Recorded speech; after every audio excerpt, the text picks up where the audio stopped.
Well, this photo has been making the rounds, obviously. These are Texas Democrats fleeing Texas so that they don't have to participate in democracy. And since these are the lawmakers that are constantly telling you to wear masks on board an airplane, the question is, are these people totalitarian tyrants who have rules for you and other rules for them, or are they just stupid? The answer, of course, is yes. Hi, everybody. I'm Bill Whittle here with Steve Green and Scott Ott, and this is your right angle about, guys, we've all seen a clown car, but looking at this picture, it's the first time I've ever seen like a clown private chartered jet.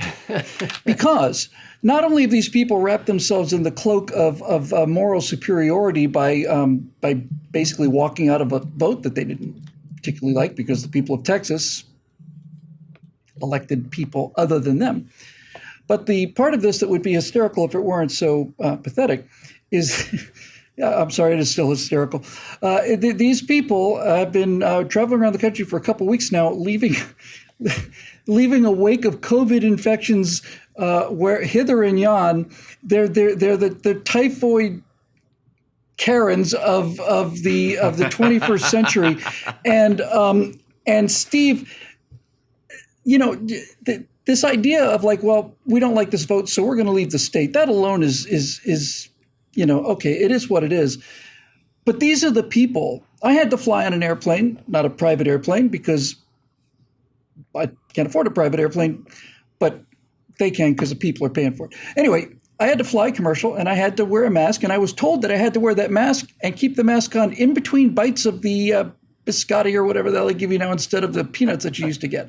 I had to take a little sip of Coke, put the mask back on, another sip of Coke, put the mask back on. Here these people are in a private jet, all of them waving and smiling, no one wearing a mask. Is that because the virus can't get onto the private jets because the virus is, or is it just that this is a different kind of small pressurized tube that prevents viral influx, or am I missing something here? Is it just me? It reminds me of an old Tom Lehrer gag. I don't know if you know him, the just brilliant guy. He's one of my all-time favorites. My dad introduced me to his music when I was probably 11 years old, and I've been a Tom Lehrer fan ever since. And he introduces one of his songs by mentioning a friend of his who, in medical school, specialized in diseases of the rich. And now what we have here is diseases that only afflict the non-privileged. So if you're a member of the nomenclatura, you're safe. You don't need to wear the mask. You don't have to do any of the things that the rest of us have to do. I just thought of another thing. You've got a murder of crows or a herd of deer. What's the group name for a chartered plane full of Karens? It's an Alyssa Milano. You can... Right. I have to give credit to Stephen Cruiser, my friend and colleague over at PJ, for that, because I had the joke. I couldn't think of the punchline, so I hit him up in Slack because, Cruiser's the professional at this, and he gave me that one, and God bless you, Cruiser. It's really privilege on display here. The good news is, there are two bits of good news.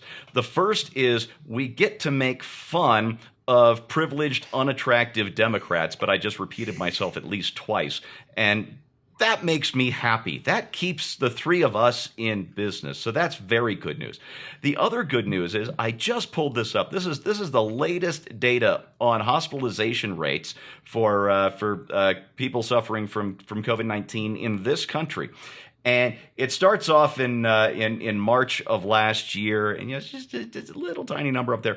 And then there's a huge initial surge while we're trying to figure out how to handle this thing. And then the big surge, of course, occurred in winter because it's a flu rebound, bug. Yeah, and flu bugs are at their absolute worst in the winter when people are at their most vulnerable. And right now, as of the latest data that I think is 1 week old, is the current hospitalization rate isn't much higher than it was on March 7th. I honestly, I had to squint at this chart that's this big on a 28-inch monitor. I had to squint to see that it's a little higher than it was in the beginning of March of last year. And all of those people that are hospitalized now on that chart are on the plane. Every single one of them. And that's good news. What we're seeing here is what we see with any other virus. Over time, a virus will mutate and it becomes more infectious. Ooh, scary. But it also becomes less deadly. I've been saying this for over a year now. If we wanted to, we could inoculate everybody against common colds, but we'd be able to do absolutely nothing else in the national economy. We wouldn't have people to farm. We wouldn't have people to wait tables. We wouldn't have people to work in offices. Nothing, because there are so damn many of them. And at the very worst, a cold is an inconvenience. And this is the long-term trek that COVID is on, assuming the Democrats don't kill us all first. Speaking of inconvenience, Scott, the Babylon Bee posted an article that said other states are now contacting the Texas legislature to see how they can get their own Democrats to leave their states. But the thing of it is it's really it's fun to laugh at because it is so barefaced, right?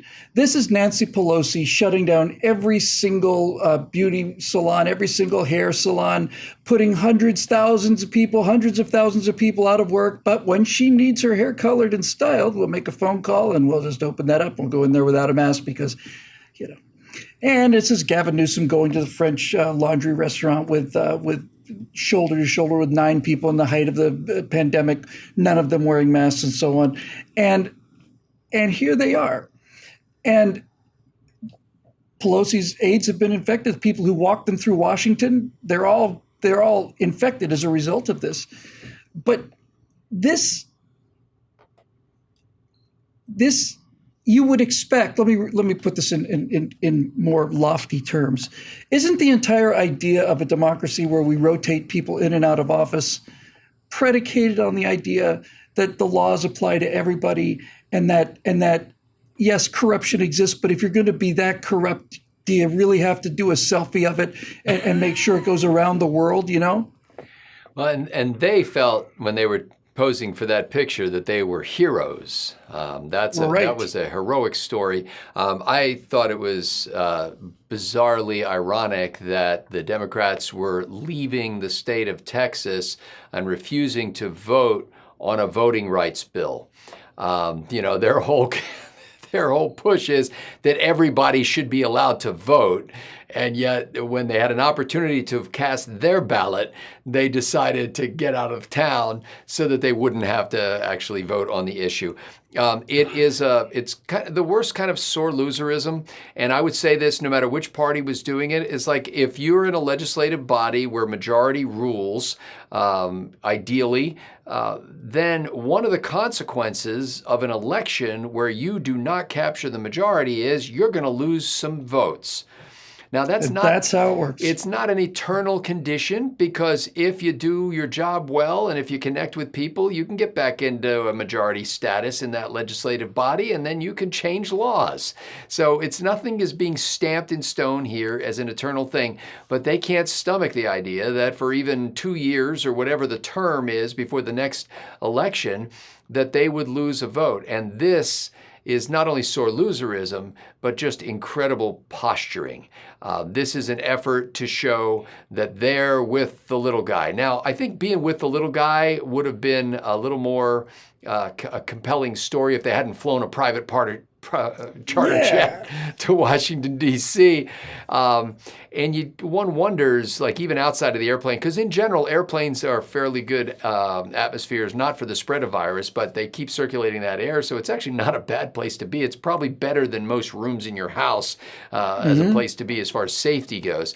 But they seem to have gone out of their way to stage this, and that's what this is. This is showmanship, because they thought that it would engender sympathy with voters. And frankly, the big push here is not to change any laws in Texas. The big push here is to get the federal government to govern what is now the purview of Texas. They are trying to engage the federal government on the side of nationalizing something that constitutionally is within the bailiwick of the states. So I'm sorry that people got sick. I don't want anybody else to get sick, even if it's a mild inconvenience. I think it's a bad thing. But I think somebody in the media needs to ask some pressing questions to these legislators who were eager to jump in front of every microphone they could find when they first arrived in Washington, D.C. One wonders if they're as eager now. One wonders.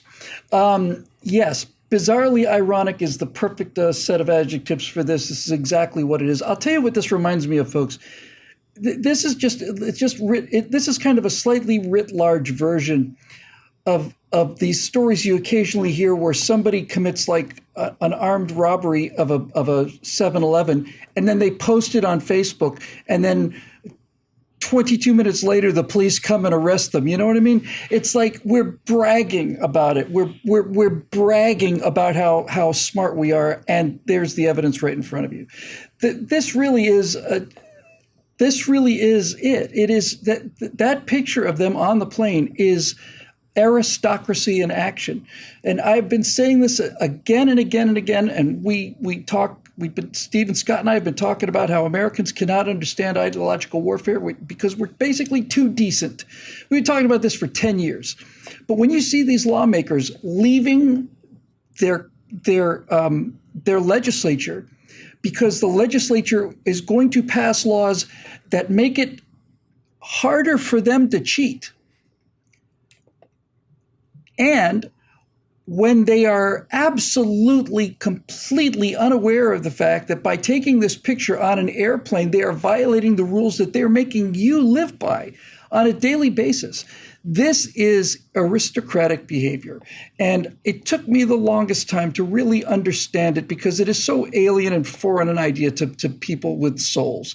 But really, the reason that certain people get into politics is for this. This is what puts them into politics in the first place. The ability to do things that other people aren't allowed to do. The ability to say, you cannot do that, that's bad for society, and think of the children. But I can. I can make a phone call, and I can get a table, or I can charter a jet, and all the rest of it. It's a rotating clown car of tyranny and stupidity. And I don't know. It's probably, I don't want to give the game away, but to be honest with you, I feel like I've been hiding it well. I've had about enough of these people. You know, I really have. I've had about enough of them. I don't want anything bad to happen. I want them to get on the third evacuation starship, the one with the phone sanitizers, and I want them to leave us alone. For Steve Green and Scott Ott, I'm Bill Whittle. We'll see you next week right here on Right Angle.